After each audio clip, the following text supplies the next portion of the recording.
چیزیں ایسی ہیں جن سے اللہ کی مدد آتی ہے، مدد ملتی ہے۔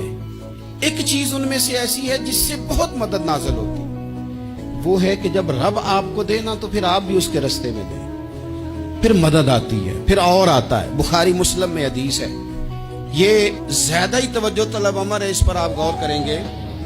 حضرت ابو ہریرہ فرماتے ہیں کہ نبی پاک علیہ السلام نے فرمایا ایک شخص نے بادلوں کے اندر سے آواز سنی کہ فلاں آدمی کا کھیت اور باغ خشک ہو گیا ہے، وہاں برسو اور اس کے کھیت کو سیراب کرو۔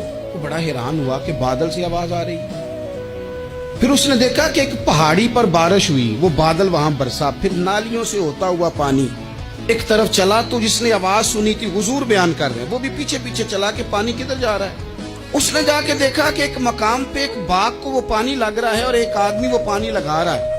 اس نے اس سے پوچھا تیرا نام کیا ہے؟ اس نے کہا کیوں؟ کہنے لگا بتا نا۔ اس نے نام بتایا تو کہنے لگا یہی تو وہ نام ہے جو میں نے بادلوں کے اندر سے سنا ہے کہ فلاں کے کھیت کو پانی دے دو۔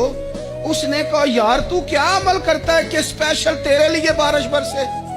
یہ بخاری پڑھ رہا ہوں، سیاستہ سے حدیث عرض کر رہا ہوں۔ اس سے پوچھا تو کیا کام کرتا ہے کہ جناب اللہ تبارک و تعالیٰ کا حکم کرم آیا کہ خاص تیرے لیے پانی برسے اور تیرے کھیت کو سیراب کرے؟ تو اس نے کہا چھوٹا ذمہ دار ہوں، پر جب فصل اگتی ہے تو 3 حصے کرتا ہوں۔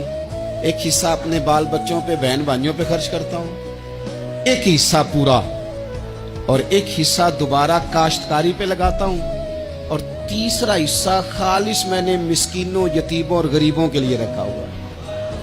وہ جو تیسرا حصہ، اللہ کرے آپ سمجھیں، وہ رب کے بندوں پہ تیسرا حصہ خرچ کرتا ہے نا، تو کریم مالک نے فرمایا جہاں سے غریب کا حصہ جاتا ہے وہ کھیت خشک نہیں رہنا چاہیے، وہ جہاں سے مسکین روٹی کھاتے ہیں وہ خشک نہ رہے، جہاں سے یتیموں کو کچھ آتا ہے کہیں اس کی فصل رہ نہ جائے۔